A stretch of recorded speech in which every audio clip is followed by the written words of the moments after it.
I offered my neighbor free help with her yard while she recovered from surgery. A month later, she accused me of trespassing and called the police. Just because you're nice doesn't mean you're welcome, she snapped. But I had written permission, and when I showed it to the officer, when the cop showed up, I thought it was some kind of mistake. I stood there in her front yard, holding a rake, still wearing my work gloves. It was hot out. My shirt stuck to my back. The officer looked between me and her like he wasn't sure who to believe yet. He's been coming onto my property without permission, she said. I want it on record. I didn't even know what to say at first. I looked at her, but she wouldn't meet my eyes. I've been helping her with the yard since her surgery, I said slowly. She asked me to. She gave me a note. The officer turned to me. You got that note? I pulled it from my back pocket. Folded, creased, a little dirty, but still legible. I'd kept it just in case. Thank God I did. He took a look. It was short. Just her handwriting, saying I had permission to check on the yard and use the tools in her shed. Signed and dated, about 4 weeks back. He turned back to her. Ma'am, this says he had permission. That was then, she snapped. I don't want him here now. But did you tell him that? She didn't answer. He looked at me. You been inside her house? No. Just the yard. The garden beds. Sometimes her trash cans if they needed to go out. He gave me a nod like he was trying to stay neutral, but I could tell he thought this was stupid. All right. Look, legally, if he had written permission and nothing was said to the contrary, this isn't trespassing.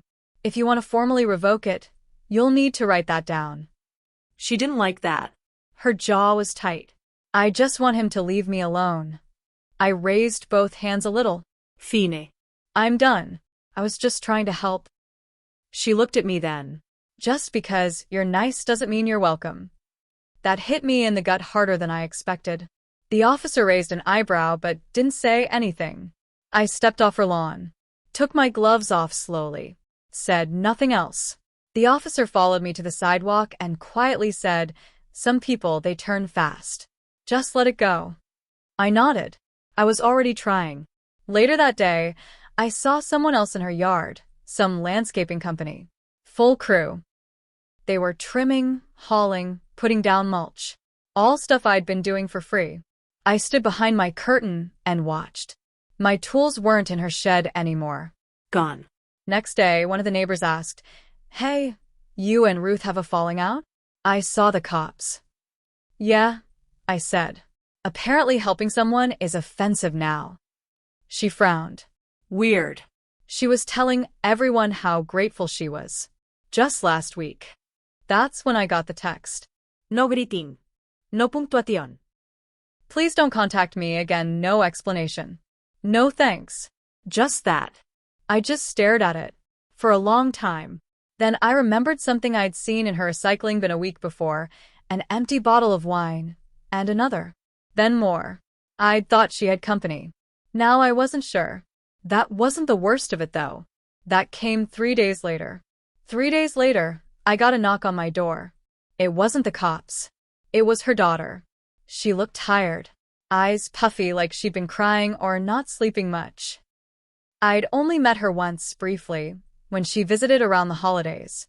"Can I talk to you for a second?" she asked. I stepped outside, still unsure what this was. She didn't wait for me to say anything.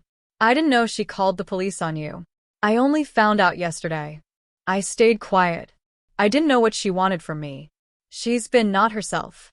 For a while now, she said. She's drinking again. That made something sink in my stomach. I don't know why. Maybe because it finally made the whole thing make some kind of sense. She stopped after Dad died. Or said she did. But then I started seeing bottles again when I'd come over. And she's meaner. Paranoid. Not just with you. I leaned on the porch rail. So, why have the cops dragged me into it? She shook her head, almost ashamed. She's been saying things like people are watching her. That someone was messing with her garden. I told her it was probably just the neighbors helping out. She wouldn't believe me. She looked at me. "I'm sorry." "You didn't deserve that." I nodded, but didn't say anything. Not because I didn't believe her, but because it wasn't her fault, and there wasn't anything else to say. She doesn't know I'm here, she added. She'd lose it if she did. I asked one question. Why'd she hire a landscaping crew if she didn't want anyone touching her yard? That's when her expression changed. She looked confused. She didn't, she said. She couldn't afford that. She's behind on everything. Here. They were here 2 days ago. Truck and everything. No, there's no way, she said. She wouldn't. Unless, she trailed off, looked back toward her mom's house, and then said something that stuck with me. She's been saying this guy has been hanging around, offering to help, leaving notes. I thought it was you. But maybe... I felt a cold knot forming in my chest. Maybe someone else got in her head, I said. She didn't answer. She just looked scared. Later that night, I couldn't sleep. I kept thinking about what her daughter said. That someone else might have been coming around, leaving notes, offering to help, pretending to be me, or maybe pretending to care. The next morning, I walked past her house. I didn't mean to stop. I was just passing by. But I noticed something strange. One of the new garden lights, the solar ones, was the exact same brand I used. Same model. Same little chip on the plastic casing. I'd bought a 6-pack from the hardware store, but only used 4. I checked my shed when I got home. One was missing. That's when it hit me. Someone had been in my shed. I hadn't locked it. Never needed to before. But now? I checked the rest of the tools. 2 rakes instead of 3. Hedge clippers gone. And my extra bag of mulch gone. This wasn't some landscaping crew. Someone had stolen my stuff, used it at her place, and made it look like I was still doing the work. I called her daughter. She picked up fast. What is it? I think someone's been taking things from my shed. My yard tools are showing up at her garden. There was silence. Then, wait, are you saying she stole them? I don't think she did. I think someone else did. Someone who's been coming around, playing both sides. Another long pause. I think I know who. That's when she told me about him. A man named Gary. Her mom's friend. Or maybe more than a friend, it was unclear. She said he started showing up a couple months ago. Just helping, according to Ruth. Helping with the trash. Helping with the mail. Offering rides to her doctor appointments. And sometimes, she said, Gary says things that Ruth repeats like gospel. He's not trustworthy, the daughter said. He's pushy. Controlling. I don't like how he talks to her when he thinks no one's listening. It started to line up. She turns on me, out of nowhere. Then suddenly a full landscaping job appears. With my stuff. And now some guy named Gary is hanging around, whispering in her ear. Maybe more. I asked if she had his last name. She didn't. But she promised to find out. And she warned me. If he's behind this, it's not over. I started locking my shed. I also set up a cheap trail cam I had from years ago, left over from when raccoons used to tear through my trash. I pointed it at the shed door, just in case. 2 nights later, around 2:30 in the morning, it caught someone. Blurry low light, but you could make out a shape. A man. Medium build. Baseball cap. Hoodie pulled tight. He was in and out in under 2 minutes. And he took something else, my damn leaf blower. I showed the footage to her daughter. That's him, she said instantly. That's scary. We didn't go to the police right away. She wanted to confront her mom first, see if she even knew what was going on. That conversation didn't go well. She flipped out. Her daughter said the next day. Said I was making things up. Said Gary would never do that. Then she told me not to come back unless I apologized. That's when I called the police. Not to press charges yet, but to at least report the thefts. I showed them the footage, gave them what little info I had. The officer I spoke with said they'd try to run the image through their system, but without a name or a plate number, there wasn't much they could do right away. Still, it felt like the right move. Then, a week later, Ruth's house was broken into. Nothing major was stolen. A drawer pulled out. Some picture frames knocked over. But the back door had been forced. She didn't call me. I heard about it from a different neighbor. I didn't want to care, but I did. I reached out to her daughter again. She was already there, trying to clean up, trying to calm her mother down. She's convinced you did it, she told me over the phone. That made me laugh. But it wasn't a real laugh. She said you're bitter. That you want revenge. I didn't even know what to say anymore. I hadn't stepped on her property since the day she called the cops. I'd avoided her entirely. But Gary? He'd been there every few days, hanging around, showing up with groceries or coffee, or just watching.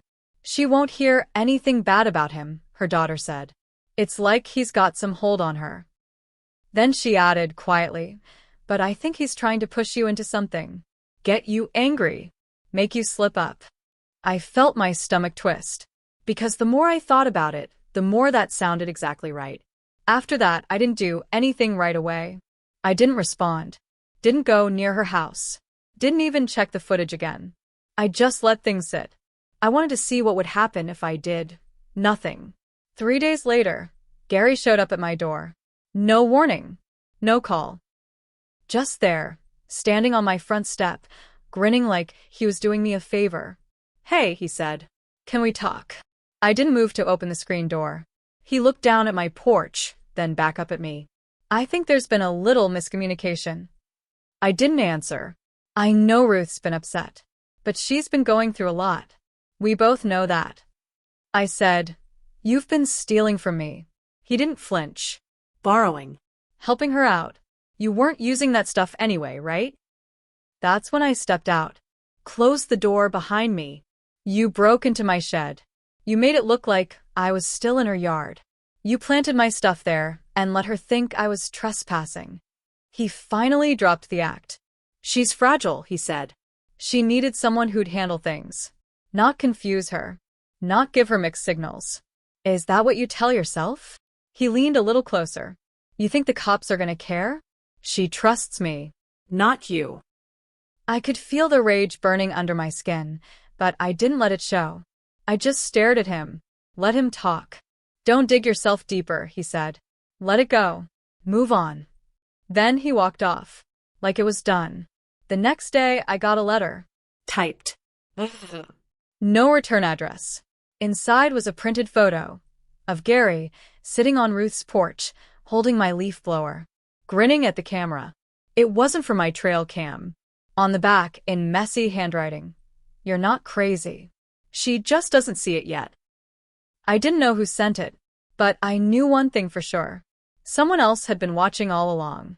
I still walk past her house sometimes, out of habit more than anything. The porch light's always on now. Same chair, same wind chime.